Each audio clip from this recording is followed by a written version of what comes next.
ဒီ vlog လေးကတော့မြန်မာနဲ့ထိုင်းဘောလုံးကန်တန်သွားကြည့်တဲ့ vlog လေးပဲဖြစ်ပါတယ်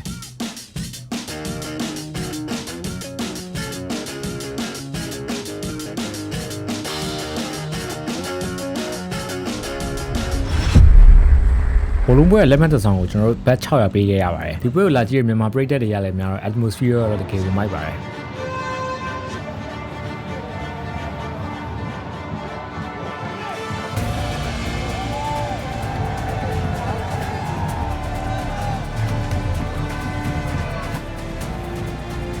ကျွန်တော်ပွဲမစခင်ဘယ်လောက်တောင် hype ဖြစ်လဲဆိုတော့ဗျာကျွန်တော်တို့အမှန်ကန်လုံးဝ national anthem ကိုအကျေကြီးအောင်ဆိုခဲ့ပါလိမ့်မယ်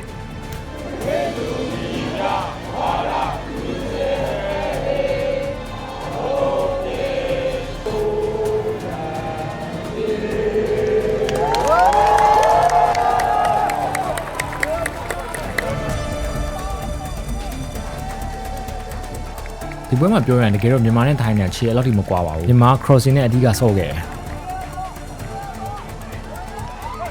နောက်ပြီးတော့မြန်မာဘက်ကအခွင့်အရေးကောင်း2ခုတောင်ရခဲ့ပါသေးတယ်အဲနှလုံးစလုံးတိုင်မှန်သွားပြီပေါ့နော်အဲနှလုံးတော့ဝင်သွားမြန်မာတွေတော်တော်လေးအခြေအနေကောင်းတယ်လို့ပြောလို့ရတယ်ဒါပေမဲ့လည်းမြန်မာတွေကလက်နှစ်ခါထိရအောင်ပြင်ရဒီနှလုံးတောင်ပေးလိုက်ရပါတယ်အတင်းလုံးကအလောက်ထိခြေမကွာပေမဲ့2စီးဆိုရရလိုက်နေပဲပြီးသွားပါတယ်ပွဲပြီးတော့မြန်မာ player တွေကကျွန်တော်တို့ fan တွေကိုလာနှုတ်ဆက်ခဲ့ပါတယ်နောက်ပြီးတော့ကျွန်တော်ဒီပွဲအပြီးမှတီးလိုက်ရတော့ဗျာမြန်မာတွေကလုံးဝမျိုးချစ်စိတ်သက်ကတော့အပြည့်ပါပဲမြန်မာ player တွေလည်းဒီပွဲမှာ 100% ပေးခဲ့တာကျွန်တော်ယုံကြည်ပါတယ်